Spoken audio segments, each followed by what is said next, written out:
Hello everyone, মই ধ্ৰুৱশ্ৰী Rajkhowa Excel এডুকেশ্যনৰ আন এটা ভিডিঅ'লৈ তোমালোকক স্বাগতম জনাইছো আৰু এই ভিডিঅ'টোত আমি তোমালোকৰ যেটো ফাৰ্স্ট চেপ্টাৰ আছিল এডভান্স ম্যাথমেটিক্সৰ নাম্বাৰছ উইথ ডিফাৰেন্ট বেসিস বা আমি অসমীয়াত কি বুলি কওঁ বিভিন্ন ভূমিত সংখ্যা এই চেপ্টাৰটোৰ আটাইতকৈ দৰকাৰী প্ৰশ্নটো যেটো প্ৰশ্নত তোমালোকৰ বেছিভাগৰে প্ৰবলেম হয়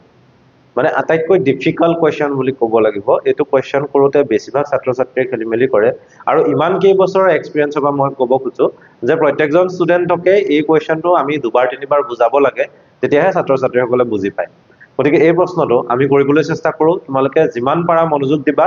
তেতিয়া এবাৰতে বুজি পাই যাবা এটা প্ৰশ্নটোলৈ আগবাঢ়ো যেটো প্ৰশ্ন দিয়া হৈছে প্ৰশ্নটো হৈছে এটা দ্বৈত সংখ্যাৰ শেষত p টা শূন্য থাকিলে দেখুওৱা যে ইয়াৰ দশমিক সংখ্যাটো 2 টু দি পাৱাৰ 2 ৰে বিভাজ্য হ'ব এটা দ্বৈত সংখ্যা দিয়া আছে মানে 2 বেস 2 থকা এটা সংখ্যা দি থোৱা আছে আৰু সেই সংখ্যাটো আমি যদি শেষত p টা শূন্য থাকে এটা দুটা তিনটা কৈ দিয়া নাই p টা শূন্য থাকে বুলি কৈছে এতিয়া সেই সংখ্যাটো দশমিক পদ্ধতিত কিহেৰে বিভাজ্য হ'ব বুলি কৈছে 2 টু দি পাৱাৰ p ৰে বিভাজ্য হ'ব বুলি কৈছে গতিকে কোৱেশ্চনটো ইমান টান নহয় সহজ হয় খালি তোমালোকে কোনখিনিত গুৰুত্ব দিব লাগে কোত কি কৰোতে গুৰুত্ব দিব লাগে কি কথাটো জানিব লাগিব সেইখিনি এটা এবাৰ যেতিয়া ক্ৰেক কৰি লবা নহয় তেতিয়া একেবাৰে সহজ হৈ যায় এতিয়া আমি দ্বৈত পদ্ধতিত থকা সংখ্যাটো কি বুলি ধৰিম দ্বৈত পদ্ধতিত থকা সংখ্যাটো আমি ধৰিব লাগিব কি বুলি ধৰিম আৰু তাত যিখিনি ডিজিটস থাকিব অংক থাকিব সেই অংকখিনি এনেকৈ আহিব bn -1 bn-2 and so on এনেকৈ গৈ থাকিব যেহেতু p টা শূন্য বুলি কৈছে গতিকে আমি মাজতে কোনোবা এটা জায়গাত কি আছে bp+1 অংকটো আছে বুলি ভাবো তাৰ পাছতে bp অংকটো আছে বুলি ভাবো তাৰ পাছতে bp-1 অংকটো আছে বুলি ভাবো একেটা জাস্ট মাজত ধৰি লৈছো কিন্তু টোটাল অংক 0 ৰ পৰা কিহলৈকে থাকে n লৈকে থাকে মানে bn লৈকে থাকে b0 ৰ পৰা bn লৈকে থাকে তাৰ মাজতে bp আছে কৰবাত bp-1 আছে আৰু তাৰ এইফালে লেফটত যদি চাও তেতিয়াহলে কি আছে bp+1 আছে কন্টিনিউয়াসলি ইনক্ৰিজ হৈ গৈ আছে এতিয়া এনেকে আহিব আহি পেলাই b4 আছে দেন b3 আছে দেন b2 আছে দেন b1 আছে এইখিনি খালি ইয়াত যে এই অংকটো লিখিলো যে এই যে অংকখিনিৰ সংখ্যাংকটো লিখিলো একচুয়ালি সেই সংখ্যাংকটো বা সেই সংখ্যাটো কোনটো পদ্ধতিত আছে দ্বৈত পদ্ধতিত আছে বা বাইনাৰি সিস্টেমত আছে যদি বাইনাৰি সিস্টেমত আছে তেতিয়াহলে আমি তাক দশমিকলৈ নিবলৈ কি কৰিব লাগিব বিস্তাৰ কৰিব লাগিব আৰু যেহেতু বাইনাৰিত আছে ভূমি 2 হয় তেতিয়াহলে বিস্তাৰ আমি কেনেকৈ কৰিম bn * 2 to the power plus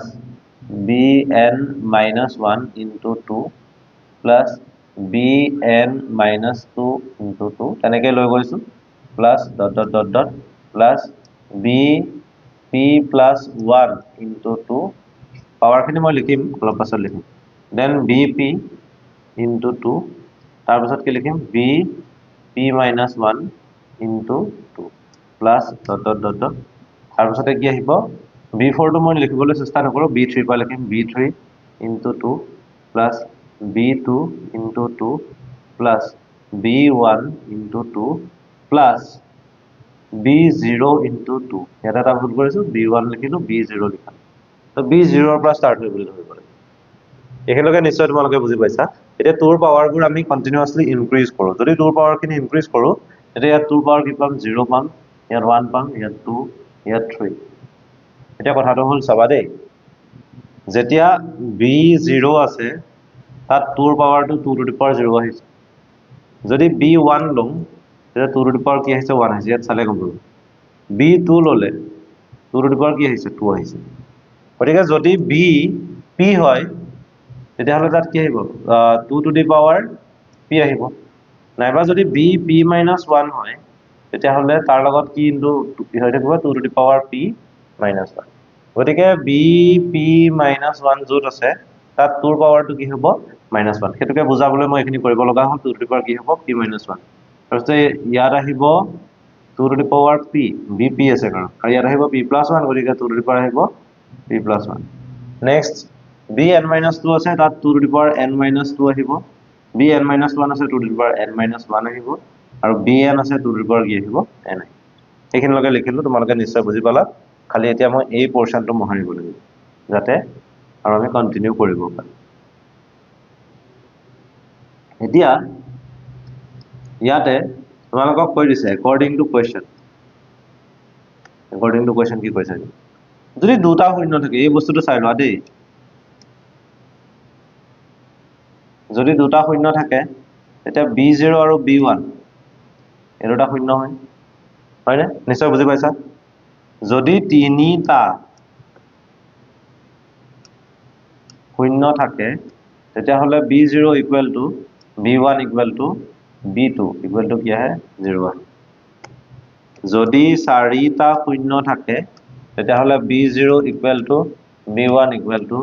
b2 equal to b3 এইকেইটা শূন্য ঠিকই লিখি আছো যদি p টা শূন্য থাকে তেতিয়া হলে কি আহিব b0 equal to b1 equal to b2 equal to ... equal to এতিয়া কথাটো হল দুটা শূন্য থাকিলে b1 লৈকে আহিছে তিনিটা শূন্য থাকোতে b2 লৈকে আহিছে চাৰিটা শূন্য থাকোতে b3 লৈকে আহিছে p টা শূন্য থাকোতে b কি হলৈকে আহিব p - 1 লৈকে কাৰণ ইয়াত যেতিয়া 4 থাকে ইয়াত 3 হয় ইয়াত 3 থাকিলে ইয়াত 2 হয় ইয়াত 2 থাকিলে ইয়াত 1 হয় গতিকে ইয়াত যদি p থাকে ইয়াত কি থাকিব লাগিব p - 1 গতিকে b0 ৰ পৰা b0 ৰ পৰা b p - 1 লৈকে এইখিনি গুটেখিনি কি হয় অংকখিনি শূন্য হয় এতিয়া b p - 1 কলৈকে আছে ইয়ালৈকে আছে গতিকে পাঁচৰ খিনি এই গুটেখিনি আৰু এইকেইটা এই গুটেখিনি কি হ'ব অংকবোৰ কি আহিব 0 আহিব ঠিক আছে এইখিনি নিশ্চয় বুজি পালা ভালদৰে বুজাই দিলো খেলিমেলি নালাগে আৰু এতিয়া আমি কোৱেশ্চন বিলাক আকৌ ঘূৰি যাওঁ সেইখিনি যেহেতু শূন্য হ'ব according to question লিখিব পাৰো b0 equal to b1 equal to b2 equal to ... equal to b p - 1 equal to কি আহিব 0 এইখিনি আমাক দিয়ে থৈছে প্ৰশ্নতে কৈ দিছে গতিকে এতিয়া k equal to কি হ'ব k equal to আহিব bn into 2 to the power n plus bn minus 1 into 2 to the power n minus 1 plus bn minus 2 into 2 to the power n minus 2 plus bp plus 1 into 2 to the power p plus 1 plus bp into 2 to the power p plus bp minus 1 মানে কি হ'ব 0 0 into 2 to the power p minus 1 plus ... plus 0 into 2 to the power 3 plus 0 into 2 to the power 2 plus 0 into 2 plus 0 into 2 to the power 0 2 to the power 0 মানে কি হয় 1 হয় এতিয়া এই পোৰশনটো যত মই আন্ডাৰলাইন কৰিম হা যত মই আন্ডাৰলাইন কৰিম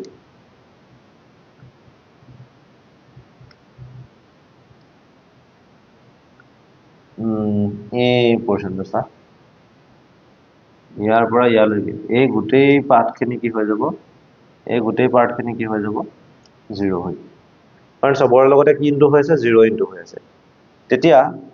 বাকি কোনখিনি থাকিব যিখিনিৰ তলত মই ইয়েলো কালাৰ লাইন কৰিছো ইয়ালৈ সেইখিনিহে থাকিব সেইখিনি আমি লিখি দিম এখানে লিখিবলৈ হলে ইয়াত bn into 2 to the power n plus bn minus 1 into 2 to the power n minus 1 plus bn minus 2 into 2 to the power n minus 2 plus ... plus ... এখানে লাগে হা plus bp plus 1 into 2 to the power p plus 1 plus bp into 2 to the power p এখিনলৈকে লিখিলো এটা ক্ৰমান্বয় চোৱা ইয়াত যদি চোৱা তেতিয়া 0 ৰ পৰা ক্ৰমান্বয়ে 2 ৰ পাৱাৰখিনি কি হৈ গৈ আছে বাঢ়ি বাঢ়ি গৈ আছে ঠিক সেইদৰে ইয়াতো p আছে নেক্সট পাৱাৰটো কি আহিছে p + 1 তাৰ পাছৰটো কি হ'ব p + 2 তেনেকৈ বাঢ়ি বাঢ়ি গৈ থাকিব গতিকে ইয়াতে যদি চাও 2 ৰ একেবাৰে যেটো লোৱেষ্ট পাৱাৰ 2 ৰ আটাইতকৈ কম পাৱাৰ এটো হৈছে 2 to the power p গতিকে সেই বস্তুটোৱে কমন লৈ লো 2 ৰ লোৱেষ্ট পাৱাৰটো হৈছে p আৰু p থকা পাৰ্টটো মানে 2 to the power p হেতুৱে কমন লম 2 to the power p যদি কমন লম তেতিয়া ইয়াত bn আছে into 2 to the power n minus কি আহিব p plus bn minus 1 আছে into 2 to the power n minus 1 minus p p এটো ক্ৰমান্বয়ে কি হৈ যাব 2 ৰ পাৱাৰ সবৰে পৰা কমি যাব plus bn minus 2 into 2 to the power n minus 2 minus p plus ... plus bp plus 1 bp plus 1 যে আছে তাত into 2 to the power p plus 1 তাৰ পৰা আমি কি মাইনাস কৰিব লাগিব p মাইনাস কৰিব লাগিব কাৰণ 2 টু দি পাৱাৰ p সবৰে পৰা কমন আহিছে আৰু এই পাৰটো 2 টু দি পাৱাৰ p টো যদি কমন লৈ গলো থাকিব অকল কি bp নিশ্চয় বুজি পালা এখিনি আৰু এখিনি ব্ৰেকেটটো লাষ্টত কি কৰিব লাগিব ক্লোজ কৰিব লাগিব হৈ গল তো 2 to the power p common লোৱাৰ কাৰণে প্ৰত্যেকটো 2 ৰ পাৱাৰত p এটা কি হৈ গৈছে মাইনাস হৈ গৈছে বাকি এই অংশটো কিবা এটা অংশ হয় কিন্তু তাৰ লগত কি আছে 2 টু দি পাৱাৰ p গতিকে 2 টু দি পাৱাৰ p ৰে আমাৰ এই যে সংখ্যা দিয়া আছে k কি হ'ব বিভাজ্য কাৰণ ইয়াত 2 টু দি পাৱাৰ p লগত কিবা এটা বস্তু পূৰণ কৰি পেলাই আমি কি পাইছো এই যেটো k আছে সেই k টো পাইছো গতিকে আমি ক'ব পাৰো আমাৰ দ্বৈত সংখ্যাংক এটা যদি শেষত p টা শূন্য থাকে যদি p টা শূন্য থাকে তেতিয়াহলে সেই সংখ্যাটো কিহেৰে বিভাজ্য হ'ব